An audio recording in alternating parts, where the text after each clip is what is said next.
Et donc, on va avancer finalement sur le World Café, qui va être un moment interactif, puisque ensemble, grâce à un outil que pour ceux qui étaient là l'année dernière, vous connaissez, et pour ceux qui sont là pour la première édition, vous allez découvrir un outil interactif qui va nous permettre à tous de donner notre avis sur les interventions et la présentation qui va nous être faite.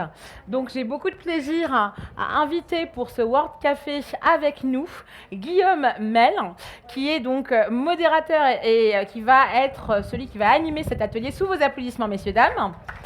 Il est directeur général de Devolis Consulting et coach. Guillaume, on va la faire de manière Future of Work, donc de manière assez spontanée et conviviale. Et on va ensemble inviter finalement les autres panélistes, copanélistes à nous rejoindre. Donc avec Guillaume, on va avoir Amine Rosfi qui va être invité et directeur exécutif de l'EFE Maroc Academy. Bienvenue Amine. Prenez place. Bonjour, ça va? Bonjour.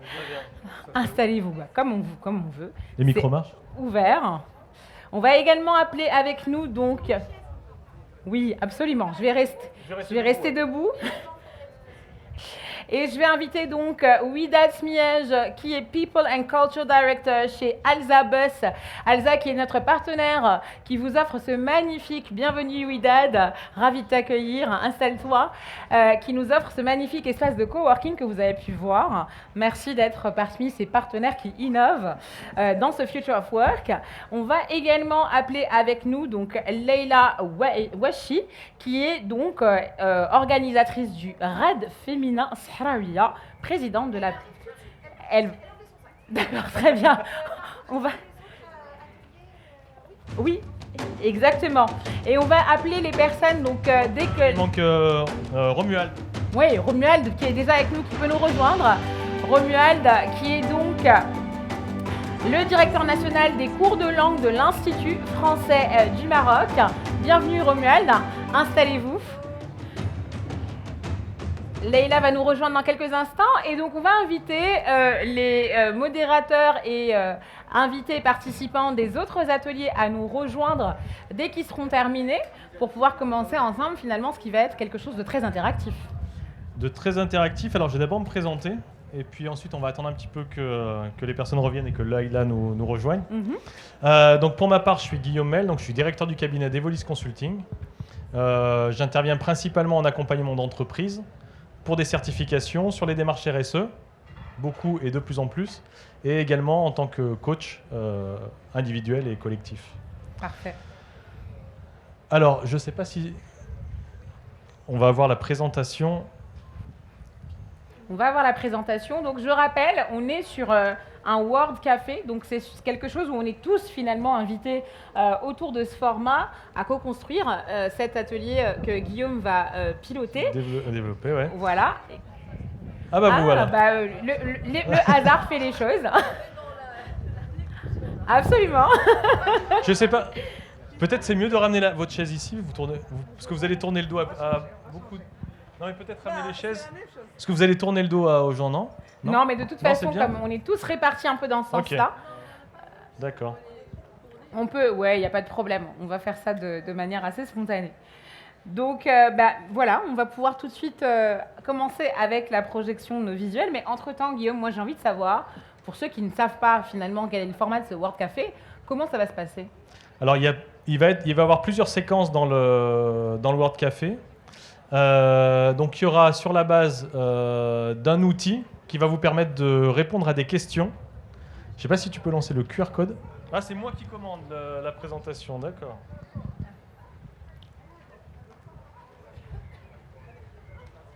Donc on a un QR code. Donc il y a un QR code qui va s'afficher. Voilà, donc il faut que vous puissiez vous connecter soit par QR code, soit en vous connectant à menti.com et en saisissant ce code-là. Et tout au long du World Café, donc il y a des questions qui vous seront posées. Vous aurez 3-4 minutes pour y répondre. On va avoir les résultats qui vont apparaître en direct, sous forme de nuages de mots. Et notre panel va pouvoir réagir un peu sur les différents résultats qui seront présentés. Super. Et donc, on aura les interventions donc de nos panélistes sur les sujets d'inclusion à différentes étapes de la présentation. Je pense qu'on peut démarrer tout de suite. On peut démarrer, Guillaume. Je suis prête. Alors, est-ce que tout le monde a pu se connecter via le QR code ou est-ce que vous souhaitez qu'on le remette? On va peut-être le remettre une petite seconde supplémentaire pour les retardataires. Ou est-ce que tout le monde a pu se connecter à l'application? On aura besoin de vos résultats. Ça marche du premier coup. Donc, c'est parfait. Très bien.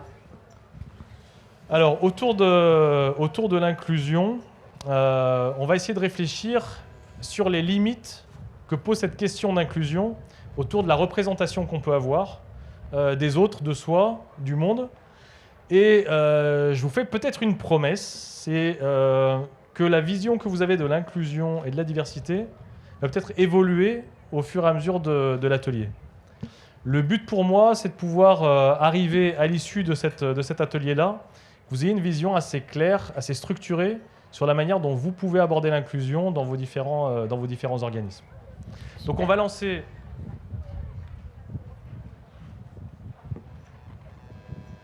La première question. On va lancer la première question. Donc j'espère que vous êtes tous connectés parce qu'on va avoir besoin de votre participation pour justement connaître votre opinion.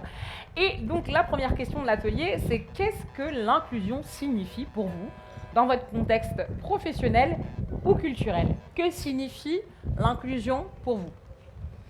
Question très ouverte. Absolument. Et on vous invite donc à répondre sur menti.com. Mutualisation, égalité des chances, équité, innovation, invitation. Est-ce qu'on a le droit de dire ce qu'on pense ou on laisse? Bien sûr, vas-y. Homogénéité, équité. Non, mais moi, c'est justement vers vous que j'avais envie de me tourner, donc n'hésitez pas. Alors, il y a Amine qui va intervenir dessus après. Donc, on a richesse, donc l'inclusion comme richesse. Alors, je vais me rapprocher parce que j'ai du mal à lire. Mutualisation, intégration, collaboration, c'est intéressant. Ok, donc on a des mots qui tournent vraiment autour en fait de l'enrichissement lié à l'inclusion. On mutualise, on collabore, ça apporte de la richesse, ça apporte de la diversité, c'est intéressant. L'intégration de tous. Ok. Je suis là. On est OK?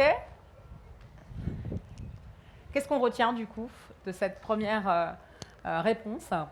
Alors déjà, ce qu'on voit, c'est qu'on a une vision très centrée sur le résultat de l'inclusion, sur la destination de l'inclusion. Donc c'est une vision de résultat de ce qu'apporte l'inclusion, ce qui ressort ici.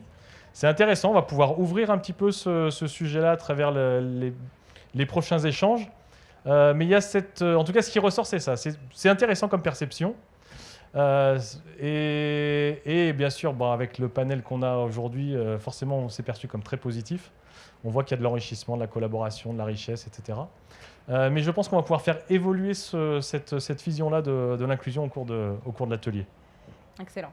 Donc si je retiens bien, finalement, aujourd'hui, la majorité des personnes qui sont dans cette assistance conçoivent l'inclusion plutôt par son bénéfice final que ce qu'elle représente intrinsèquement, finalement. Et par le process, c'est peut-être l'origine de l'inclusion. Mais on va ouvrir ça à travers, je pense, et vos interventions et la suite de l'atelier.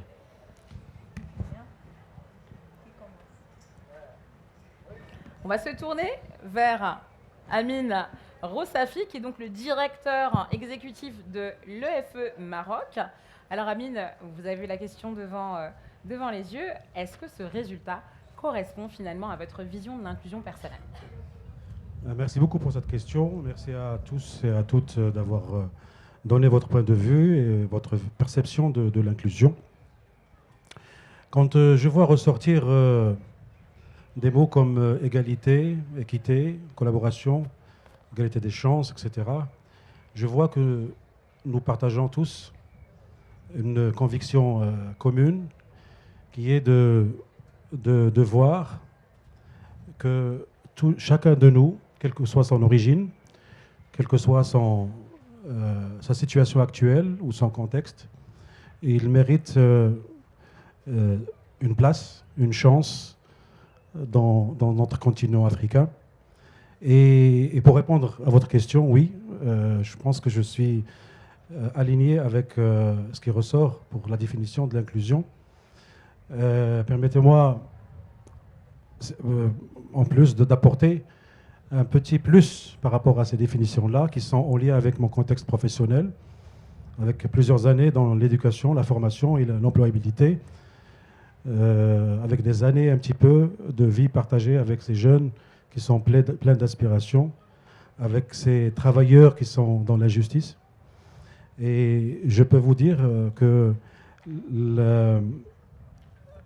il y a un volet qui est très important et qui est l'inclusion socio-économique, qu'on doit mettre en highlight, parce que c'est pas normal qu'aujourd'hui on assiste à un fait qui est très triste, de voir des millions d'Africains qu'on traite ou qu'on labellise des gens qui ne sont pas insérés, alors qu'ils travaillent chaque jour dans des petits travails précaires, ils travaillent dans l'informel, ils gagnent leur pain, ils nourrissent des familles, et on les traite d'informels, alors que dans ces modèles justement d'informels, il y a des business models, des structures un petit peu, des stratégies qui sont derrière, qui ne sont pas visibles pour nous nécessairement, mais c'est des modèles qui nous présentent des réussites un petit peu, en tout cas des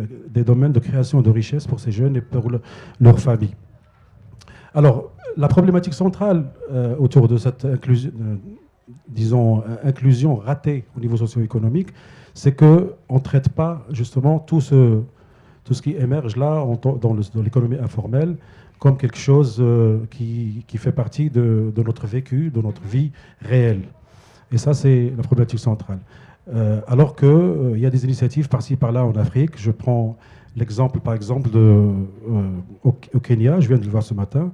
Il y a un programme qui s'appelle Jua Kali, qui valorise les artisans informels et qui leur donne carrément un espace commun, un accès au marché public, alors qu'ils sont dans l'informel.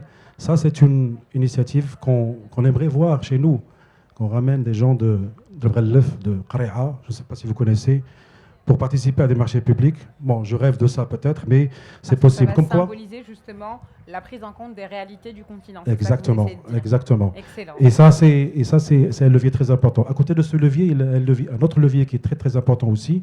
Et le premier levier ne peut pas fonctionner sans ce deuxième. C'est le levier de l'inclusion par les compétences. Ouais. Et justement, dans les mutations que connaissent les organisations aujourd'hui, c'est pas le diplôme qui est important. C'est une compétence qui est reliée à un besoin réel, à une valeur réelle à apporter à une entreprise. Donc, aujourd'hui, mon appel, c'est que pour tous les Africains qui ont des compétences dans la rue, dans les champs, partout, dans les villages, dans les situations, dans les zones où il n'y a pas d'Internet, il n'y a pas de connexion, c'est ces gens-là qu'il faut rapporter un petit peu pour qu'ils puissent apporter leurs compétences, justement, et contribuer au développement économique d'une Afrique qui est en train de... Parce qu'en Afrique, on n'a pas un problème de ressources humaines. On a un problème de système qui n'intègre pas justement ces ressources humaines et ces potentiels. Merci beaucoup, Amine, pour cette intervention. Merci beaucoup.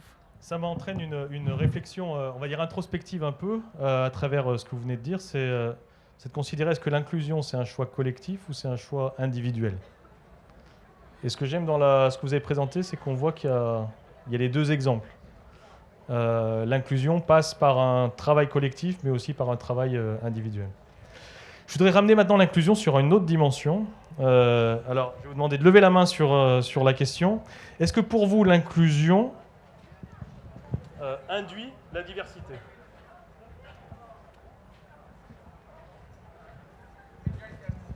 Alors, qui pense que l'inclusion génère la diversité? À main levée. Et qui pense que c'est la diversité qui déclenche le besoin d'inclusion?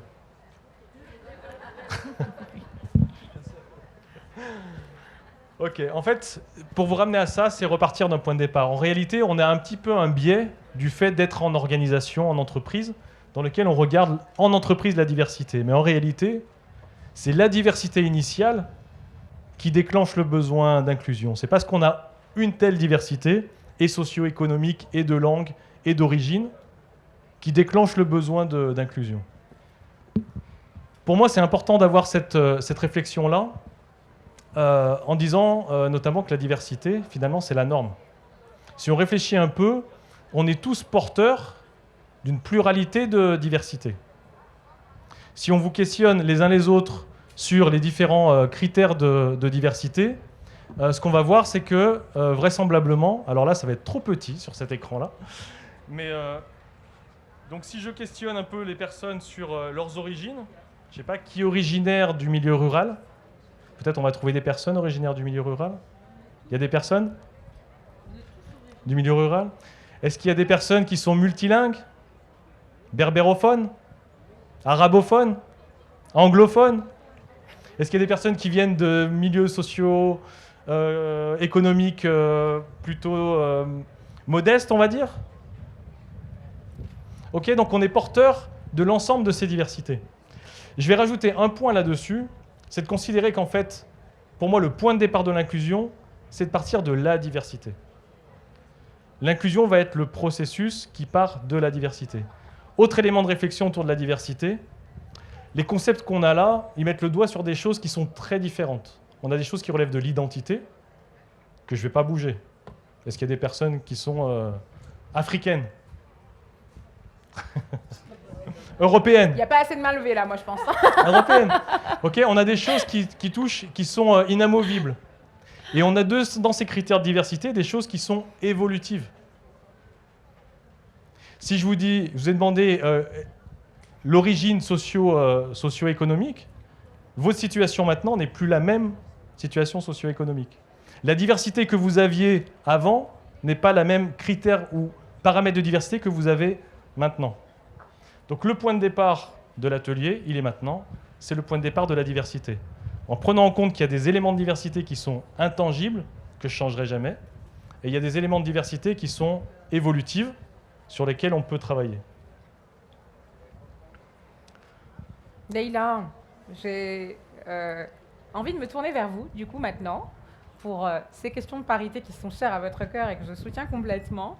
J'ai envie de vous dire, après tout ce que nous a partagé Guillaume, comment vous définissez la diversité? Je rappelle que vous êtes l'organisatrice du RAID féminin Sahraouia et vous êtes la présidente de l'association Lagoun Dakhla.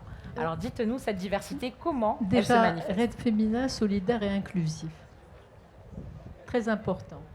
Pour moi, en fait, la diversité, c'est vraiment la richesse de toutes ces différences qui sont mises en mouvement.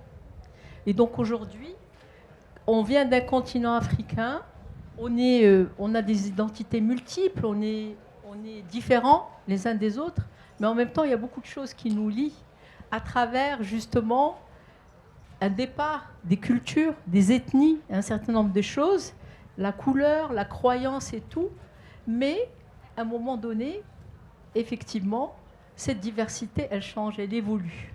Mais elle évolue et on peut la garder si notre ancrage est toujours le même. Si vraiment on tient compte de nos traditions, de tout ce que nous sommes. Et c'est ça notre richesse dans notre continent. C'est véritablement, c'est tout ce que nous ont appris nos cultures différentes, nos ancêtres, et puis tout ce qui a été évolutif au niveau de nos vies, de nos parcours. Et je dirais aujourd'hui, cette diversité, c'est la richesse de l'Afrique. Et c'est la richesse avec laquelle on peut aller vraiment très très loin. Et je rejoins ce que vous avez dit tout à l'heure, c'est l'Afrique, c'est l'élément humain. Et donc avec tout ce qui nous réunit. Et avec ça, je pense qu'on peut, avec ce qui se passe dans le monde aujourd'hui, avec ce monde de globalisation, avec l'AI, avec tout ça, et nous on est encore loin, mais on a un atout, c'est l'élément humain. Et on doit continuer à garder cet élément humain, et on doit garder nos racines et tout ce que nous ont appris nos ancêtres, sans pour autant nous empêcher de nous moderniser, d'aller vers de l'avant. Mais aujourd'hui, Moi, je voudrais parler d'une expérience que je vis, qui est mon raid féminin Sahraouia, qui est devenu une vraie communauté aujourd'hui. Il est inclusif parce que j'ai des femmes qui viennent d'Afrique subsaharienne, qui viennent d'Europe, qui viennent de France, qui viennent du Maroc, d'un peu partout. J'ai des femmes qui sont d'un niveau très, très important, de profession libérale, des chefs d'entreprise. J'ai également des filles qui viennent de milieux sociaux professionnels, mais vraiment très modestes, que j'intègre. Et c'est une vraie intégration et un vrai par le sport. Parce que le sport est quelque chose qui est vraiment, on peut le gérer dans la diversité, mais dans l'inclusion. Parce que le sport donne cette égalité. On n'a plus la couleur, on n'a plus l'âge, on n'a plus rien. Quand on est un joueur professionnel, qu'on soit noir, blanc ou jaune, on est un vrai joueur professionnel. Absolument, Voilà. absolument. Merci beaucoup Leïla. Merci pour... je retiens donc du coup l'ancrage qui est important dans votre définition et dans votre rapport justement à cette diversité. Et je retiens également en complément ce que disait Amine tout à l'heure. Donc lui parlait de l'utilisation de l'ensemble de ces ressources et de cet enrichissement finalement. Donc Guillaume, on passe... On poursuit. Donc, on modifie notre vision de l'inclusion en considérant que le point de départ, c'est la diversité. Donc, ce que je vous propose, c'est de réfléchir aux freins d'inclusion à partir de la diversité. On va faire 3 groupes. Alors là, c'est pas très visible, mais on va avoir un groupe. Il faut que je le prenne sur mon téléphone.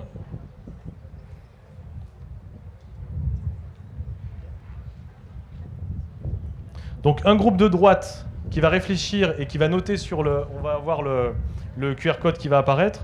Donc sur la diversité biologique, physique, cognitive et psychologique. Quels sont les freins à l'inclusion autour des sujets de diversité biologique, physique, cognitive et psychologique. Au centre, la question porte sur les freins à l'inclusion, sur les critères de diversité socio-économique et de statut professionnel. Et à gauche, la même question sur les freins à l'inclusion pour les critères de diversité culturelle, ethnique, générationnelle et d'opinion. Ça vous va? Et donc on lance la question suivante. Donc on vous invite à répondre donc à droite sur la base de la diversité biologique et physique. Donc au centre, vous allez plutôt vous intéresser à la diversité sociale et économique. Et sur la gauche, messieurs, dames, vous allez nous répondre sur la diversité culturelle et ethnique. Donc quels sont les freins associés à ces différents types de diversité?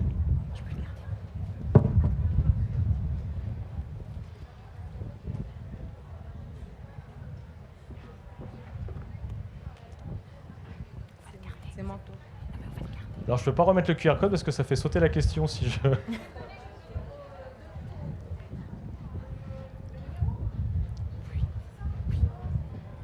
Donc quels sont les freins à l'inclusion sur ces différents critères de diversité?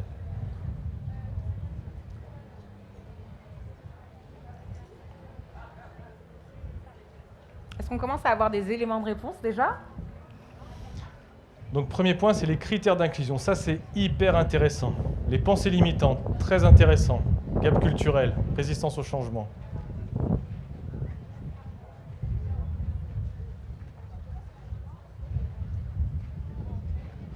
Les pensées limitantes, c'est quelque chose qui résonne particulièrement. Je trouve qu'il y a quelque chose à creuser. Les stéréotypes. Absolument.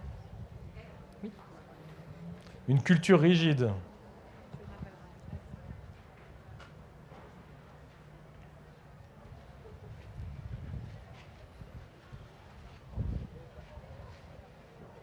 Ok, enchaînons avec le témoignage.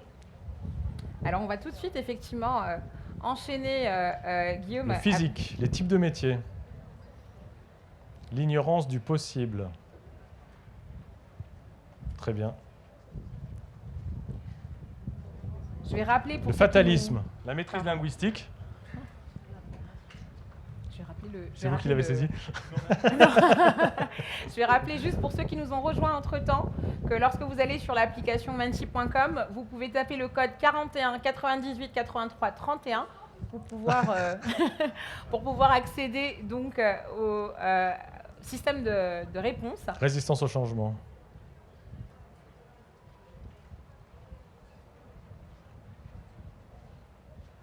Très bien.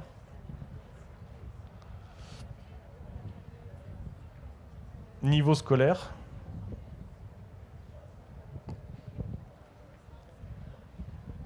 Le physique. Avec les stéréotypes. Ah oui.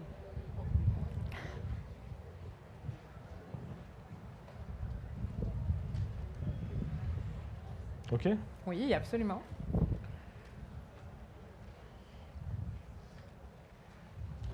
On enchaîne avec Romuald. Oui, Romuald, on aimerait bien vous faire réagir justement sur ce qui a été dit. Et on voudrait savoir surtout quels sont les freins, selon vous, principaux à cette inclusion. Merci beaucoup. Alors, moi, je vais peut-être essayer de proposer une autre focale dans le sens où mon parcours et mon domaine, c'est vraiment l'éducation, la formation. Et donc, en essayant de me concentrer sur et de vous proposer quelques aspects liés à ça, sur le principe de l'inclusion, puisque, à mon sens, alors j'ai bien compris qu'on parle de l'inclusion dans le secteur de l'entreprise, dans le milieu économique, etc. Mais je pense que les facteurs d'inclusion ou d'exclusion prennent leur source bien avant d'arriver à l'entreprise. Donc dans mon secteur, celui de l'éducation, l'accès à l'école, l'accès à la formation. Et puis une fois qu'on est à l'entreprise aussi, probablement la question de la formation professionnelle continue est aussi une question. Alors, pour moi, ce sont vraiment des facteurs, des conséquences d'exclusion qui sont silencieuses, mais vraiment systémiques. Je ne vais pas faire une liste exhaustive par rapport à tout ce sujet, mais j'ai quand même pris quelques notes, notamment les freins liés à l'inclusion dans l'éducation. On sait tous qu'on a beaucoup d'inégalités d'accès à l'éducation, évidemment, et ça c'est selon moi un premier frein. L'école souvent ne permet pas de casser, mais au contraire de reproduire des inégalités. On peut penser bien sûr à l'accès à l'école privée ou publique, etc. On peut penser à l'accès à l'école aussi en fonction de si on vit dans une ville ou en zone rurale.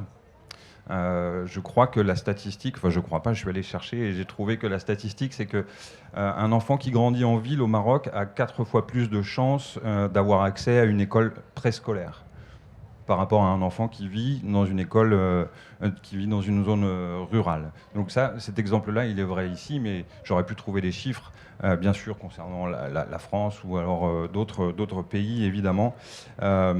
Et puis parlons aussi peut-être, et ça aussi c'est une dimension qui existe dans beaucoup de pays, de l'abandon. Et on sait qu'en fonction de son secteur socio-économique, sa classe sociale, etc., l'accès à l'école et l'abandon des parcours de formation sont inégaux évidemment. Deuxième point que je me suis noté aussi, c'est à l'école le manque de sensibilisation justement à la diversité. La diversité, on peut ouvrir un manuel scolaire, le manuel scolaire de nos enfants, n'importe quelle discipline, mathématiques ou langue ou autre, ou géographie, et on verra que toutes ces questions liées à la diversité sont très peu abordées et qu'au contraire, souvent les outils pédagogiques peuvent même véhiculer les stéréotypes qu'on, dès le plus jeune âge, en fait, on intègre et que donc on retrouvera évidemment en tant qu'adulte dans le monde de l'entreprise. Ne parlons pas du fait qu'à l'école, en général, les questions de différence, de genre, de handicap, d'origine, de langue, etc. sont assez peu abordées. Ça ne fait pas forcément partie des sujets qui sont traités avec les enfants. Toujours à l'école aussi, l'orientation. Alors là, je vais parler d'un cliché, mais on le connaît tous. Les garçons vont aller faire des études en sciences et les filles vont plutôt faire des études littéraires, etc., qui sont aussi des schémas où qu'on intègre et qui, à mon sens, sont vraiment facteurs dès le plus jeune âge d'une reproduction qu'on retrouve à l'âge adulte concernant l'inclusion. Je me suis noté ensuite des petits points concernant plus le monde de l'entreprise et la formation professionnelle continue. Là, une fois qu'on a grandi avec tous ces éléments, et bien quand on arrive adulte dans le monde de l'entreprise, inconsciemment on reproduit tout ça forcément. Qui n'a pas vécu un entretien de recrutement où le candidat qui ne possède pas les codes de comportement, les codes vestimentaires, le code lié à la culture d'entreprise, va forcément avoir beaucoup moins de chance et être un peu dévalorisé, alors que peut-être il a tout à fait les mêmes, voire de meilleures compétences qu'un autre candidat. L'accès à la formation aussi professionnelle pour des jeunes qui sont un petit peu à la marge ou moins jeunes.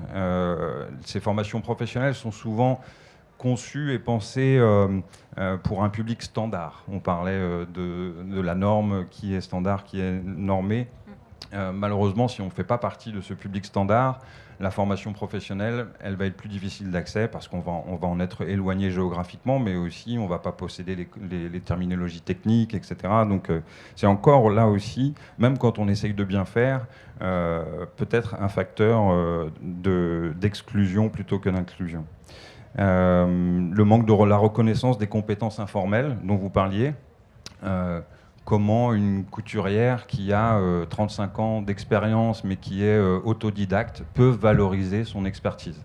Elle n'a jamais fait d'études, elle n'est pas allée à l'école, etc. Donc c'est aussi des facteurs et des stéréotypes qu'il faut qu'on casse pour qu'on puisse inclure mieux dans le secteur de l'entreprise.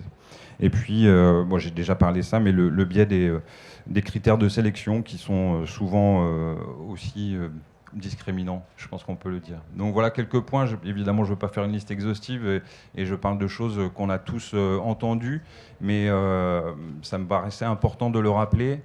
C'est vraiment des choses qui, dès le plus jeune âge, doivent être intégrées pour que on fasse une place aux gens qui sont différents, parce qu'on est tous différents finalement. Je sais que c'est une des grandes préoccupations au ministère de l'Éducation marocain, qui travaille beaucoup à justement détecter les diversités de profils psychologiques, tout ce qui est aussi les facteurs de dyslexie chez les enfants, etc. Comment est-ce que ces enfants, on se préoccupe d'eux, ils apprennent de manière différente, c'est pas qu'ils n'apprennent pas bien, mais de manière différente. Donc il faut leur enseigner de manière différente pour qu'ils aient eux aussi toutes leurs chances d'arriver au bout de belles études. Merci Voilà. Romuald de nous rappeler qu'effectivement les systèmes de base sont parfois les mêmes endroits dans lesquels naissent ces freins justement à cette inclusion. Et je trouve que c'est intéressant de rappeler la perspective et l'importance de la formation dans ces prismes de lecture. Alors, je voudrais vous pousser maintenant à réfléchir à justement les témoignages qui viennent d'avoir lieu, en réfléchissant sur les inégalités. En fait, quand on regarde, si on prend le point de départ que notre réalité de départ, c'est la diversité, finalement, on se rend compte que c'est les freins qui sont définis, qui ont été décrits, qui génèrent ces différentes inégalités. Et ces freins, on peut se considérer qu'ils sont davantage le résultat d'un système de valeurs, de croyances, de règles de sélection, de discrimination implicite, plutôt que le point de départ qui, elle, est la diversité. L'image que je me faisais, c'est de se dire, finalement, si notre diversité, c'est un trousseau de clés, on a face à nous un ensemble de serrures, et soit on a les bonnes clés, soit on a les mauvaises clés. Mais les serrures qui sont posées, on peut très bien avoir d'autres serrures. Les freins qu'on observe, c'est les serrures auxquelles je suis confronté. Mon trousseau de clés n'a pas toutes les clés. Et le fait de pouvoir ouvrir ou pas la serrure génère ces inégalités. L'autre élément qui était intéressant dans les freins qui ont été exprimés, c'est de voir que en fait, les freins vont toucher deux dimensions. Soit elles vont concerner l'adaptation de l'individu au système. On va considérer que l'individu n'a pas les bonnes clés, il n'est pas adapté au système. Soit on va considérer que c'est le système qui n'est pas adapté à l'individu. Et donc on va réfléchir sur comment on peut améliorer le système pour l'adapter aux individus, à la diversité qu'on a en face.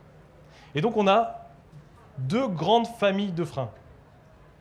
En considérant que le frein vient de la personne, du trousseau de clés, il faut lui rajouter des clés, ou de considérer que le frein vient du système, il n'y a pas assez de serrures, ou pas assez diversifié, et on va modifier les serrures.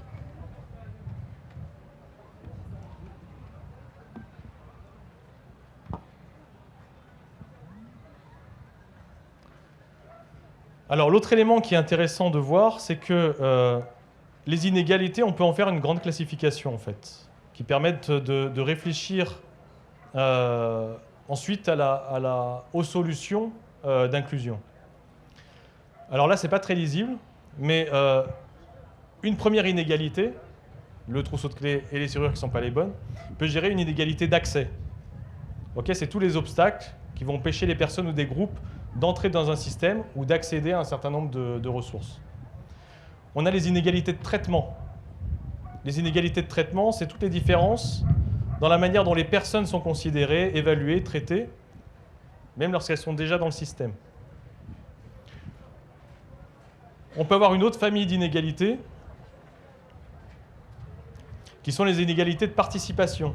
C'est-à-dire qu'il y aura des barrières qui vont limiter, empêcher les personnes d'accéder aux décisions, au processus de sélection. On peut parler de plafond de verre dans certains cas. Et les inégalités de reconnaissance, qui peuvent aller jusqu'à l'invisibilité de ces critères de diversité.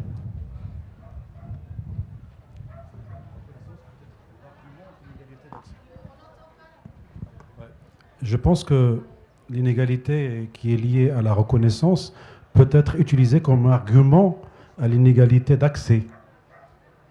Par exemple, nous sommes en train de penser comment les gens peuvent matcher dans le système, alors que quand il y a des gens qui sont divers et qui ne sont pas inclus, il faut aller travailler dans les marges et ne pas les ramener dans le moule. Il faut peut-être repenser le moule pour aller faire du travail dans les marges. Donc, si on ne reconnaît pas les gens qui sont dans les marges et qu'on pense toujours au système, qui est le moule essentiel, on va toujours être dans la problématique de l'exclusion par la reconnaissance. Tu n'es pas reconnu par le système et donc tu n'as pas accès au système. Donc, notre travail, au final, c'est travailler dans les marges. C'est dans les marges qu'on va vraiment guérir cette exclusion et ce regard qui est peut-être qui fonctionne pas mal, qui est défaillant. Et ça produit, comme j'ai dit tout à l'heure, des millions de gens qui sont exclus, traités de inactifs, ou d'exclus, ou de non-insérables, etc., etc., etc. Absolument. Merci Amine pour ce commentaire. C'est l'histoire finalement de la serrure qu'il faut peut-être changer au travers de ce système qui n'est pas complètement inclusif. On va pouvoir remettre... Alors, du coup, on vous propose une autre vision, une autre manière d'aborder l'inclusion. Premièrement, c'est de considérer que l'inclusion se réfléchit par type de diversité, avec des diversités statiques, des diversités évolutives. Qu'autour de ces diversités, c'est de réfléchir aux différents types d'inégalités qu'il peut y avoir autour de ces diversités, d'accessibilité, de reconnaissance, de traitement. Et les actions vont pouvoir porter sur deux dimensions. Modifier le système ou modifier l'individu.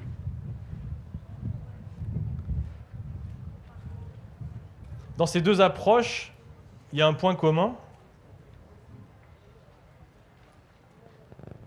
En fait, dans ces deux approches, il y a un point commun. C'est que les deux types d'actions sont des actions de réparation.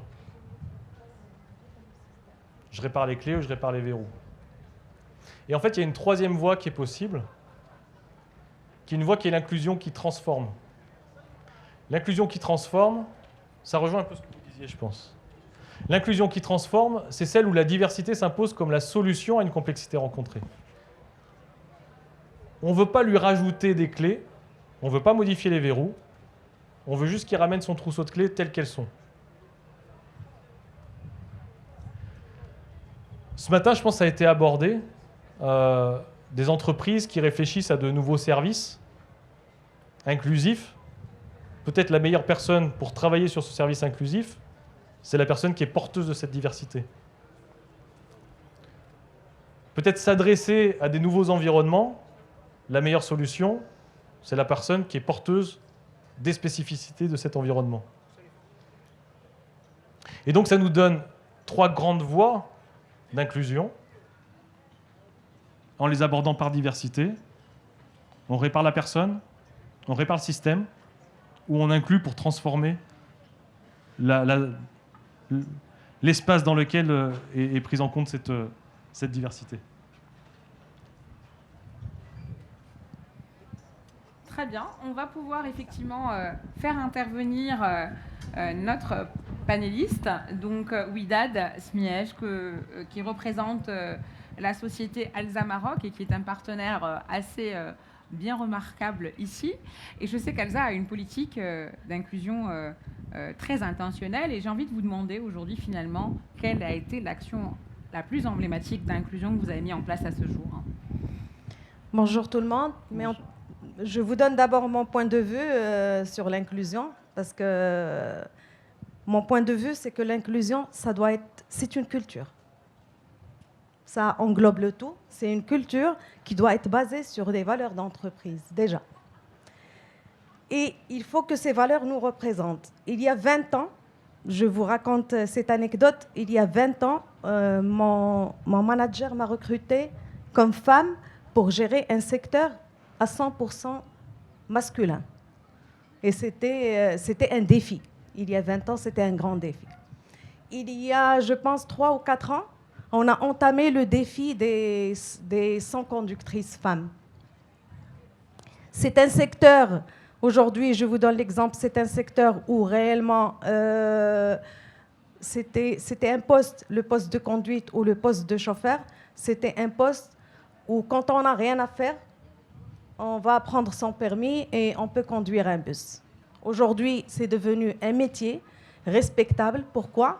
Parce que quand vous respectez la personne et quand vous respectez l'environnement dans lequel elle travaille, vous respectez en parallèle tous les partenaires, vous respectez le client. Donc, on a rendu ce secteur, on l'a transformé, au moins sur les villes où on opère, on a essayé de le transformer en un secteur et un moyen de mobilité qui respecte le client, qui respecte le voyageur.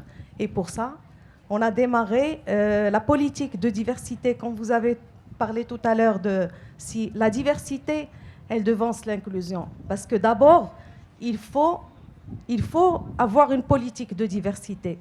Il faut l'entamer, une fois vous avez, parce qu'on a démarré d'abord par la diversité générationnelle. Il n'y avait que des vieux, c'est-à-dire ceux qui dépassaient 50 ans, c'est ceux qui pouvaient conduire du poids lourd. On a donné l'opportunité à des 24 ans, des 25 ans, des jeunes. Pourquoi ? C'est des jeunes qui avaient aujourd'hui, on a des jeunes qui ont des bacheliers ou plus, ou des licenciés qui ont le bac, qui ont la carte professionnelle, c'est-à-dire que le métier s'est transformé. Et ensuite, on a dit, bon, très bien, ce secteur, il faut l'ouvrir à la femme. Pourquoi on est passé de 0 femmes à 325 femmes conductrices aujourd'hui? Ça a coûté. Pourquoi on a dit... Je tiens à le féliciter, à le souligner. C'est beaucoup de travail. Et pourquoi j'ai dit que la diversité, elle devance l'inclusion? Parce que, bien sûr que c'est un plan d'action qui a été travaillé à long terme, il faut le préparer. Parce qu'en prêtant la diversité, on peut faire des actions et investir pour attirer la femme ou le jeune de 24 ans ou le PSH, où on a travaillé surtout sur les Sénégalais, mais aujourd'hui, on n'arrive toujours pas à avancer correctement sur ce projet, sur la partie culturelle. Mais ce que je voulais vous dire, c'est qu'une fois on entame la diversité, les problèmes commencent à apparaître. Et c'est là où on commence à travailler réellement sur tout le volet inclusion, petit à petit. C'est un travail à long terme qu'on ne peut pas mettre en marche au bout de quelques mois et clôturer. C'est un travail continu. Aujourd'hui, surgit, par exemple, des dernières actions sur lesquelles on est en train de travailler aujourd'hui, c'est les femmes enceintes. On a découvert, c'est normal, une femme enceinte, au bout de 6 mois, 5 mois, elle ne peut plus avoir les mêmes réflexes qu'une femme normale, une conductrice normale. Elle ne peut pas transporter des voyageurs tout le temps et avoir ce réflexe de frein. Donc, il faut trouver la solution de prendre en charge ces femmes enceintes.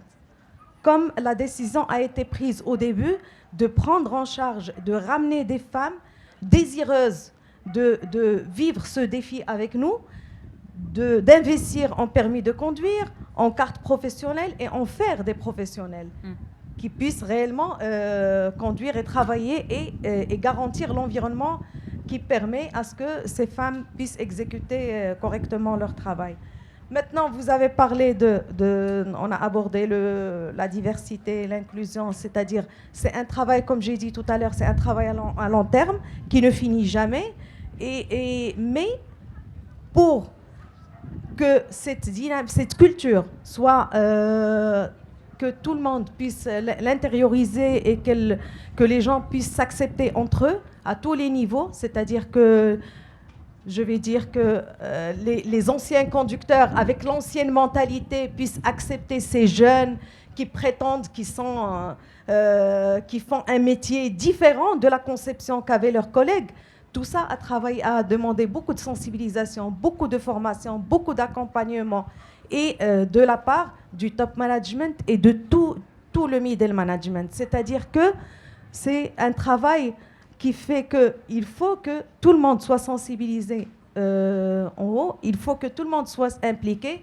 Et on a créé on a appelé ça des superviseurs, des sponsors, qui puissent accompagner ces gens, ces femmes, ces jeunes, et les aider à être inclus au niveau de tout le capital humain. Je vous ai vu que vous vouliez m'arrêter, c'est pour ça que j'ai commencé à... Je réfléchissais. J'ai vu son comportement, je me suis dit, il faut que j'arrête. Non, en fait, justement, ça correspond un peu à ce qu'on disait, c'est que il y a les verrous, c'est-à-dire que le système doit être changé souvent avant de pouvoir inclure correctement. C'est que les freins sont dans le système, ils sont intégrés dedans. Et suivant les cultures d'entreprise que vous avez, vos freins ne seront pas les mêmes.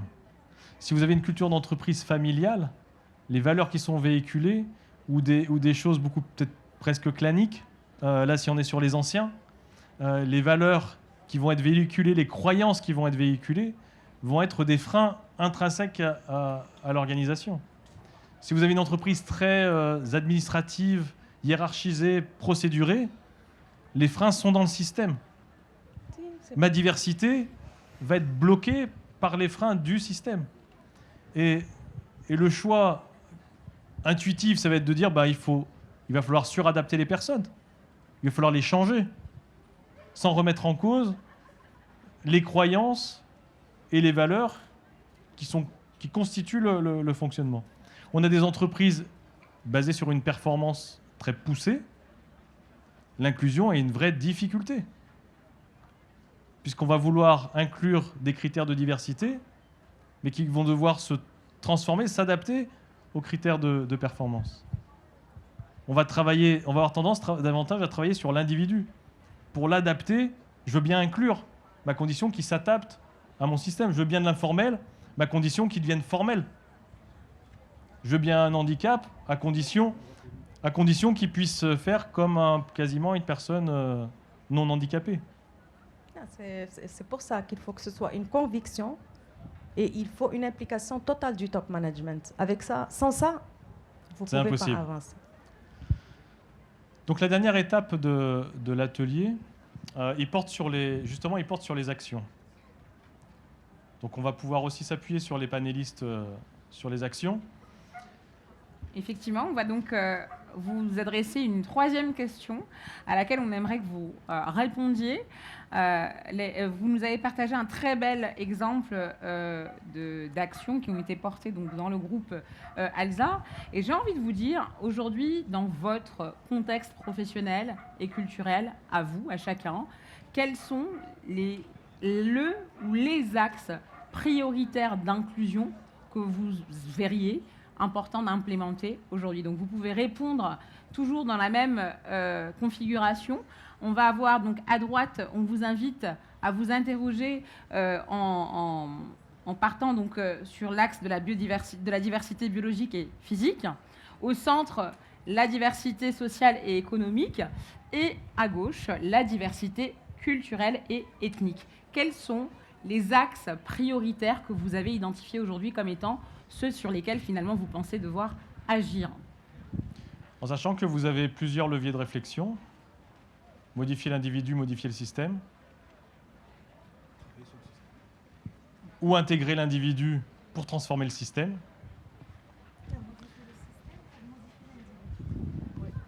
L'inclusion peut être interne, elle peut être externe. L'exemple que vous donniez, c'est externe, mais l'organisme peut contribuer à l'intégrer. Et on a les différentes inégalités possibles. Inégalité d'accès, inégalité de traitement, inégalité de reconnaissance. Donc pour ceux qui sont connectés, qui ont le temps de se connecter au départ. Absolument. Et ensuite, on fera un tour des panélistes sur les actions qui vous paraissent des actions prioritaires en nous disant sur quel type de diversité en fait vous réfléchissez en parlant de diversité, donc de nos différences, avant de parler de nos inégalités, qui sont la conséquence des contextes qu'on rencontre. Et à diversité équivalente et contextes différents, je peux me retrouver face à une inégalité ou à une difficulté d'inclusion et à un autre contexte, en étant le même, avoir des facilités d'intégration qui sont beaucoup plus élevées. Donc les actions prioritaires, les témoignages, former, sensibiliser, imposer, avantages fiscaux. Alors, avantages fiscaux, c'est intéressant ces sujets-là. En fait, il peut y avoir de la réglementation qui vient supporter ces aspects. Donc j'interviens pas mal en France également, en démarche RSE. Et il y a une réglementation très forte, par exemple, sur le handicap, avec une obligation pour les entreprises d'avoir 6% de personnes en situation de handicap au niveau du personnel. Et si les 6% ne sont pas atteints, en fait, il y a une pénalité à l'entreprise qui peut aller jusqu'à 6 000 € par an, par personne qui manque dans les effectifs. Donc sur certains sujets de diversité, l'effort réglementaire ou fiscal peut venir renforcer en fait, un manque de prise en main, on va dire, spontanée par les organismes. Alors l'acculturation, c'est un sujet important. La formation. Qu'est-ce qu'on a? Les focus group.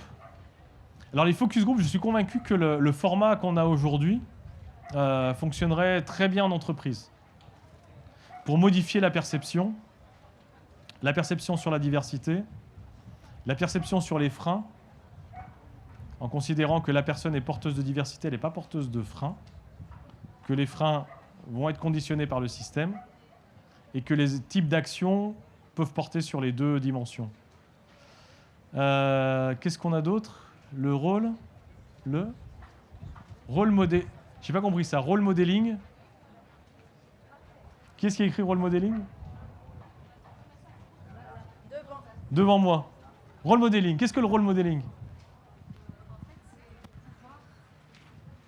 Donner des exemples de la vraie vie relatifs à l'inclusion. Par exemple, si on veut inclure les jeunes filles dans les métiers STEM, donc il faut pouvoir promouvoir des femmes qui ont réussi dans ce métier.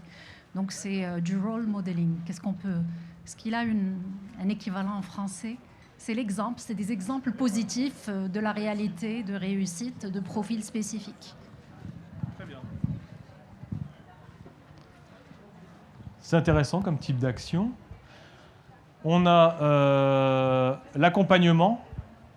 Alors l'accompagnement, ça nous a été longuement présenté tout à l'heure sur les types d'accompagnement qui peuvent être faits en entreprise sur ces sujets d'intégration. On a les témoignages, donc ça rejoint cette idée de pouvoir démontrer par l'exemple la capacité à inclure. Le mentoring. Alors le mentoring est très développé en entreprise, notamment sur les sujets d'égalité généralement. Et les sujets aussi d'inclusion des plus jeunes. C'est des dispositifs qui sont bien implantés. Alors si on refait un tour de table, toujours en ayant cette réflexion, ça m'intéresse de savoir si vous êtes plutôt à modifier les individus, à modifier le système. Suivant vos secteurs, il y a déjà un parti pris. Donc quelles seraient pour vous les actions prioritaires en mentionnant un peu sur quel type de diversité vous intervenez? On commence par là. Ok, donc je reste aligné avec les deux problèmes qui concernent l'inclusion. C'est l'inclusion socio-économique qui ne peut pas être fonctionnelle si on n'a pas l'inclusion par les compétences. Et chez nous, par exemple, je donne l'exemple de FE Maroc, on l'a compris très tôt que le diplôme n'est pas le seul ticket d'entrée. Vous parlez tout à l'heure de verrou et de serrure. Nous, ce n'est pas le diplôme qui ouvre l'opportunité. C'est d'accompagner ces jeunes-là, peu diplômés ou pas du tout diplômés, avec une formation adaptée, contextualisée, qui forme sur des compétences réelles, qui les connecte avec une compétence réelle et demandée et alignée avec le besoin de l'entreprise. Et c'est des tâches qui maintenant, après des années d'application, on se retrouve avec des programmes qui chiffres à l'appui, nous donnent des chiffres comme 70% des jeunes qu'on a accompagnés sont maintenant en poste dans les entreprises. Ça, c'est le premier point. Donc, je vais rebondir par rapport à ce point-là. On a dans la salle des entreprises qui ont développé ça. Donc, effectivement, si le verrou, c'est le diplôme, que moi, j'ai la clé de compétence. On le saute. Moi, j'ai la clé de compétence. Je ne vais pas pouvoir ouvrir la porte, je ne vais pas accéder. Il y a des entreprises, là, j'en connais quelques-unes, qui travaillent sur le recrutement par les capacités. Donc la personne arrive sans présenter ses diplômes, mais elle va passer un certain nombre de tests, et si elle réussit les tests, elle est intégrée dans les équipes. Oui, il y a d'autres exemples du Rwanda. Le Rwanda aujourd'hui, dans le secteur informel, ils ont travaillé sur un modèle de certification d'expérience professionnelle, et ces gens-là, grâce à cette certification, ils peuvent accéder à des postes. Donc en Afrique, il y a des innovations. Maintenant, les gens travaillent dans les marges, comme j'ai dit tout à l'heure. Il faut juste prendre ces innovations et essayer de les pratiquer aussi. La couturière dont vous parlez tout à l'heure, cette couturière, ces 30 années peuvent être reconnues. On peut lui ouvrir les marchés publics, pourquoi pas? Alors qu'aujourd'hui, on est toujours en train de penser à cette inégalité à l'accès.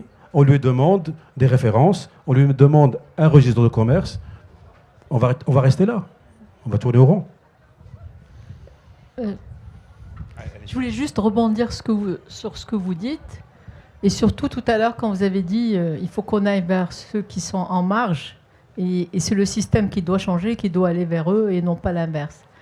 Par rapport aux exemples que vous avez donnés, je voudrais juste préciser qu'au Maroc aussi, c'est quelque chose qui est en train d'être fait. Moi, j'ai une association en dehors de ce que je fais, mais qui est à Salé. Et aujourd'hui, je travaille avec l'entraide nationale pour la réinsertion de femmes qui sont des femmes analphabètes, pour lesquelles on est en train de faire des formations diplomates en cuisine et en pâtisserie, mais avec un diplôme, et pour lequel nous avons des signatures aussi avec des entreprises pour les réinsérer socialement. Et donc, il y a un travail qui est en train d'être fait, comme ça a été fait au niveau de l'INDH, comme ça a été fait par rapport à pas mal de structures, mais au niveau social. Maintenant, au niveau entreprise, bon, je ne suis pas dans l'entreprise, même si j'ai une petite entreprise. On est tous entrepreneurs quelque part. Mais ce que je voudrais vous dire aussi, c'est qu'aujourd'hui, notre problème, et je dirais ça par rapport à tout ce qu'on a dit aujourd'hui au Maroc, c'est cette déperdition scolaire. On a 1 500 000 de jeunes qui ont entre 15 ans et 21 ans, qui n'ont pas de diplôme, qui sont presque, on les considère comme analphabètes parce qu'ils ont quitté l'école.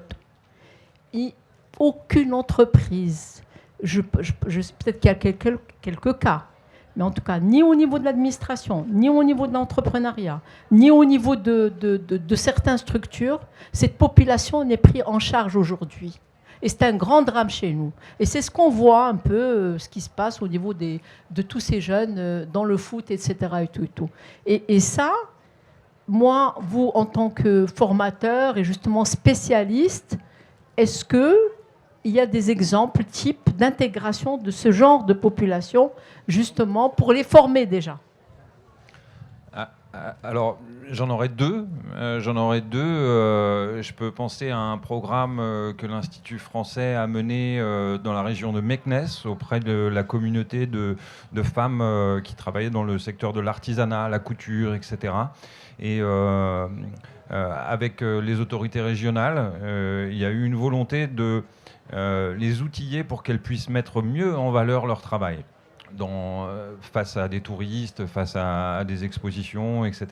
Donc on a conduit toute une formation en langue française pour que ces femmes puissent mieux expliquer leur métier, leur travail, leur savoir-faire, leurs compétences et le valoriser, donc, puisqu'elles arrivaient à le partager avec plus de monde. C'est un premier exemple. Un deuxième exemple, ça reste ponctuel et local, mais malgré tout, on a pas mal d'exemples. Ce serait un programme qu'on a conduit à Rabat, l'Institut français, on était en partenariat avec Handicap International et AXA, à l'initiative d'AXA. On a conduit une formation à la langue française pour un groupe de 25 personnes en situation de handicap qui s'est terminée par une très belle cérémonie de remise de diplôme et d'attestation de niveau de langue et de speed dating avec des entreprises. Et donc, parmi ces 25 personnes, vraiment, hein, juste après la remise des diplômes, il y avait le speed dating et elles ont été tout de suite mises en relation avec des entreprises qui étaient présentes. Et AXA nous avait beaucoup aidé à organiser tout ça, évidemment, et surtout Handicap International. Et puis, en lien avec ce que j'évoquais aussi sur le secteur éducatif, je sais qu'il y a quand même des zones d'espoir. Le ministère de l'Éducation a informé le nombre d'élèves en situation de handicap dans le système éducatif marocain a doublé entre 2022 et 2024. Donc ça, c'est aussi un vrai progrès. Je sais qu'on est souvent sollicité et on conduit avec les AREF de nombreuses formations auprès des enseignants pour les sensibiliser et les avertir à, dans votre classe de 30 enfants, vous êtes sûr qu'il y en a 3 ou 4 qui ne sont pas dans la norme, ils fonctionnent très très bien, mais ils ne fonctionnent différemment que la façon dont vous avez été formés à leur enseigner. Donc on a conçu des formations pour qu'ils décèlent ces profils psychologiques ou intellectuels différents, dyslexie, dyscalculie, etc., afin qu'ils puissent être mieux pris en charge et qu'on ne tombe pas dans cet échec scolaire auquel ils sont voués autrement. Donc les choses avancent, j'ai envie de dire. Les choses avancent.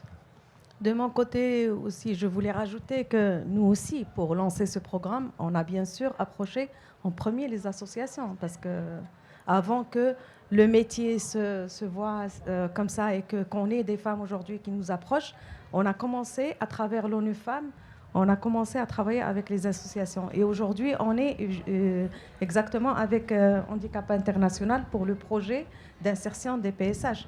C'est des programmes qu'aucune entreprise ne peut exécuter seule. Il faut l'accompagnement de professionnels et d'associations. On va vers l'associatif, c'est automatique. Donc on retient finalement que c'est véritablement un engagement collectif et qui intervient à plusieurs niveaux. Merci de nous avoir partagé votre expérience. Et moi, j'ai envie de vous poser une petite question après toutes ces informations extrêmement enrichissantes. On se rend compte finalement qu'il y a des formes différentes pour arriver à cette inclusion qui doivent être mises en place. On a parlé des contextes sociaux, culturels, économiques qui sont très impactants. Donc finalement, c'est à chacun un petit peu de trouver le modèle qui marche. Mais si on doit garder 3 clés, on va dire, collectives, avec lesquelles chacun des participants peut repartir pour travailler à une meilleure inclusion dans son organisation ou à son échelle, quelles seraient ces 3 clés ? Pour moi, c'est l'approche, c'est vraiment la vision qu'on a. C'est-à-dire de considérer que les inégalités viennent du contexte, de réfléchir à quel type de diversité on s'adresse. Et est-ce que c'est une diversité modifiable ou pas modifiable, évolutive ou non évolutive, avec 3 modes d'action: transformer le système, transformer la personne, ou intégrer la diversité pour transformer le modèle. Merci Guillaume pour ce rappel. Et j'ai envie de vous dire, cher public, c'est avant tout c'est un World Café. Donc on va vous ouvrir la parole, on va vous permettre de poser quelques questions à nos intervenants et à notre modérateur. Merci parce que c'était vraiment brillant et j'ai trouvé ça très apprenant finalement, très riche. Donc est-ce que quelqu'un souhaite réagir à ce qui a été dit ou nous partager un retour d'expérience en particulier ? Madame, je vous rejoins. Merci. Je vous en prie. Je vais me remettre au soleil. Ma question, ou plutôt une petite observation par rapport à la dernière clé que vous avez présentée, qui était d'intégrer les personnes dans la construction d'une solution vers l'inclusion.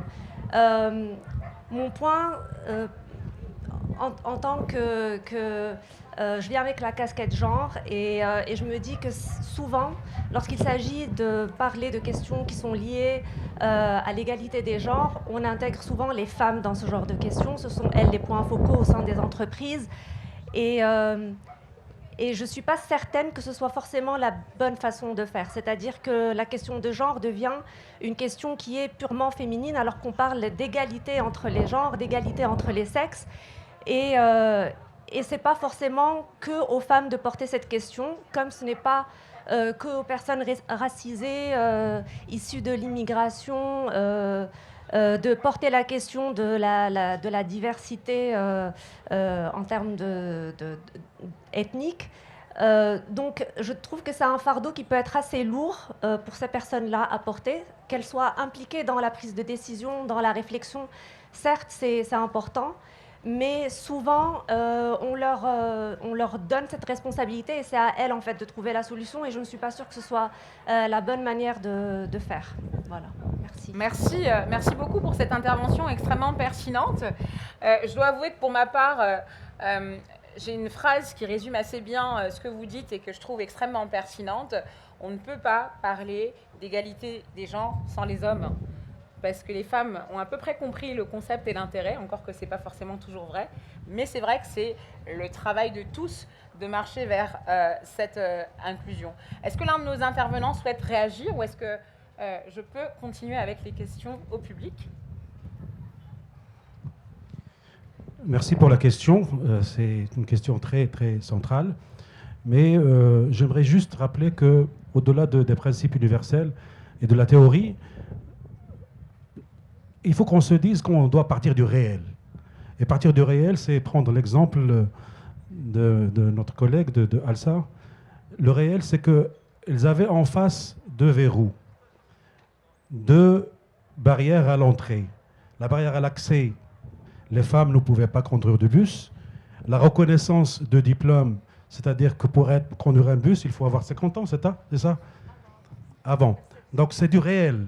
Ils ont répondu au réel pour dire non, la barrière à l'accès, on va la sauter et on va intégrer les femmes. Il n'y a rien de genre femme-homme ici, c'est juste un constat du réel qu'on essaie de transformer. Et bien sûr, je suis sûr que dans 5 ans, Alsa ne va plus parler un petit peu de... On a des femmes conductrices de bus et des hommes, on va dire, conducteurs de bus ou conductrices de bus. Le choix de masculin et féminin n'est que utilisation un petit peu du dictionnaire. Mais en général, l'approche genre, c'est une approche qu'on doit prendre et qu'on doit aller chercher du réel pour voir où est-ce qu'on en est et démarrer et oublier un petit peu cette force un petit peu de tout ce qui est principe universel ou un petit peu le marquage, un petit peu femme, homme, etc. C'est juste le réel qui nous dicte un petit peu par quoi on va commencer. Et on commence et on progresse. On progresse en fonction de ça. Très bien. Est-ce qu'il y a d'autres questions ou réussites ou témoignages d'inclusion ? S'il n'y a pas d'autres questions précises, je vais vous proposer une question. Aujourd'hui, on est en train de parler du Future of Work of Africa. Et forcément, on a une dimension continentale qui nous rassemble, mais aussi on a des dimensions spécifiques, comme vous disiez tout à l'heure, qui finalement font nos spécificités à chacun. Comment est-ce qu'on pense collectivement le futur du travail sur un continent qui va devoir de plus en plus s'intégrer, à la fois régionalement et continentalement? Comment est-ce qu'à partir de maintenant, on se prépare à mieux travailler collectivement en tant qu'Africain ou en Afrique? Est-ce que quelqu'un a un début de réponse? Je sais qu'on va juste après avoir le plaisir d'accueillir justement les ministres qui vont pouvoir nous parler justement des politiques publiques qui traitent d'un certain nombre de sujets, dont le sujet de l'inclusion. Mais j'ai envie de vous dire, les organisations sont souvent précurseurs, à la fois dans le privé, dans le social, et de toute manière, elles sont précurseurs parce qu'elles sont au plus près du quotidien. Beaucoup d'entre vous sont actifs sur de nombreux pays en Afrique. Est-ce que vous avez des éléments de réponse sur la manière de mieux gérer cette inclusion à l'échelle de notre continent? On a eu l'exemple de ce matin avec Christian Nouboué qui nous a partagé comment CMGP avait finalement eu des réponses assez intuitives sur la manière d'intégrer et d'enrichir leur système d'organisation grâce à cette inclusion de collaborateurs différents, de pôles d'excellence aussi différents. Alors, tu vois cet exemple-là, et je connais bien l'entreprise, c'est vraiment l'exemple où on intègre, on inclut pour transformer. C'est-à-dire qu'on enlève les verrous, on veut une personne qui va nous aider à transformer. Et donc, on recherche cette diversité. C'est cette diversité qu'on va rechercher qui va être la solution à la complexité auquel on est confronté. Ils sont confrontés à une évolution de marché, ils partent vers l'Afrique, ils se développent vers l'Afrique. Et donc, la question, c'était comment on intègre ça avec une équipe qui était très locale. C'était la recherche de diversité, mais pas de manière discriminante, mais de considérer que cette diversité allait être un enrichissement et qui a permis de transformer et qui continue à transformer l'entreprise. Absolument, absolument. Moi, ce que j'ai aimé, c'est votre réponse qui est très pragmatique, en fait. C'est-à-dire que si on a une bonne conscience des verrous qu'on met face à certaines diversités, finalement, il suffit d'enlever le verrou et d'accompagner l'ouverture des portes à ces nouvelles diversités, avec tout le travail que ça nécessite, puisqu'on intègre de nouveaux types de profils, de nouvelles personnes dans l'entreprise, avec toutes les croyances qu'il peut y avoir au préalable. Mais c'est juste pragmatique, en fait. Mais ça nécessite une prise de conscience qui est importante. Moi, j'en vis une dans beaucoup d'entreprises, dans l'égalité des genres, souvent au niveau des comités, des directoires ou des comités de direction. Les verrous, en fait, ils sont partout. Les clés potentielles, elles sont là. Mais la prise de conscience des verrous, elle n'est pas évidente du tout. Elle demande un vrai accompagnement, une vraie prise de conscience des équipes, même pour identifier ces verrous-là. Et les verrous, je pense que beaucoup de verrous sont invisibles. Ils sont invisibles parce qu'ils sont intrinsèques au modèle qu'on a construit et on est porteur de ces verrous. Moi-même, j'ai sans doute plein de verrous pour plein de clés de diversité. Et la prise de conscience de ces verrous-là n'est pas intuitive. Elle n'est pas évidente. J'ai d'autres exemples sur d'autres secteurs. Alors, on est loin des exemples que vous avez donnés. Des entreprises un peu sélectives sur les profils, avec des diplômes. Mais un diplôme, potentiellement, il peut être payant. Il va juste sélectionner ceux qui ont été en capacité de rémunérer ces diplômes-là, suivant les exemples de diplômes qu'on met en place. Il y a des verrous, on va dire, qui sont posés par les équipes sans forcément avoir la volonté d'avoir ce type de limitation au niveau de leurs critères d'inclusion. Merci beaucoup, Guillaume, pour ce complément d'information. Peut-être un avant-dernier mot, pour ne pas dire le dernier mot. Je pense qu'en Afrique, la problématique centrale, c'est des centaines de millions de gens qui sont qualifiés de non insérables. Et la solution immédiate, c'est de sauter un verrou simple. C'est la certification et le diplôme. On doit pouvoir, en Afrique, reconnaître tous les genres d'apprentissage. Absolument. Parce qu'il y a des apprentissages et de la connaissance et de la compétence dans les champs, dans les zones éloignées. On doit pouvoir les ramener, pas dans le système, mais on doit aller dans ces marges-là, former pour eux un système qui peut coller au système central et qui va fonctionner. C'est la seule solution à mon avis. Et pour rebondir sur cette intervention, je vais vous donner un exemple que je connais bien, puisque c'est un exemple de la République démocratique du Congo dont je suis originaire. C'est justement comment penser un système financier qui inclut une grande majorité des femmes, et notamment des femmes qui ne sont pas bancarisées à l'heure actuelle pour une raison simple. Elles représentent 60% du secteur agricole. Elles tiennent en général et nourrissent des familles de 6 membres environ, mais la nature de leurs revenus et le fait que ce soit de l'agriculture majoritairement de subsistance fait que pour des raisons évidentes d'accès, elles ne sont pas le client idéal de la banque. Mais elles représentent, elles, et toutes les autres personnes qui sont en milieux ruraux, la majorité écrasante de la population. Donc il a fallu réfléchir à un système financier qui puisse inclure toute cette frange de population qui est finalement employée par le premier employeur national, à savoir la terre, l'agriculture. Et ces paysans, finalement, ne pouvaient pas correspondre au système bancaire classique. Et l'une des réponses a été de mettre en place un système qui est mis en place dans différentes économies dans le continent qui ressemblent à la RDC, c'est d'avoir des institutions de microfinance ou des coopératives d'épargne et de crédit où en fait l'enjeu est assez simple, c'est de dire à toutes ces personnes, vous ouvrez dès aujourd'hui un compte courant et un compte épargne et vous mettez le plus régulièrement possible le dépôt le plus faible que vous pouvez, mais en tout cas, l'important, c'est la régularité. Parce qu'à partir du moment où on pouvait qualifier la régularité, le sérieux de leur activité professionnelle, même s'il s'agissait d'être agriculteur, vendeur sur des petits marchés, on avait la certitude de leur engagement vis-à-vis des responsabilités financières que ça pouvait déclencher. Parce que l'objectif, c'était d'accompagner ces personnes-là avec des outils qui pouvaient leur permettre de croître d'une agriculture de subsistance à une forme qui grandit finalement économiquement. Et pour ça, il fallait lever la barrière d'accès au crédit. Donc, vous économisez depuis le premier jour, vous mettez chaque jour un petit peu, vous êtes régulier et vous démontrez qu'on peut vous faire confiance. Et c'est véritablement parce qu'on est dans le collectif, dans une coopérative, que cette notion de confiance, finalement, va vous donner un accès à un système auquel vous n'aviez pas accès et donc vous donner une inclusion qui n'existait pas. Merci en tout cas, franchement, pour ce très bel échange qu'on a eu le plaisir d'animer et de co-construire tous ensemble. Et j'ai le plaisir donc de vous remercier, Guillaume, ainsi que les panels qui nous a accompagnés. Et je vais vous inviter donc à rejoindre vos places. Merci beaucoup.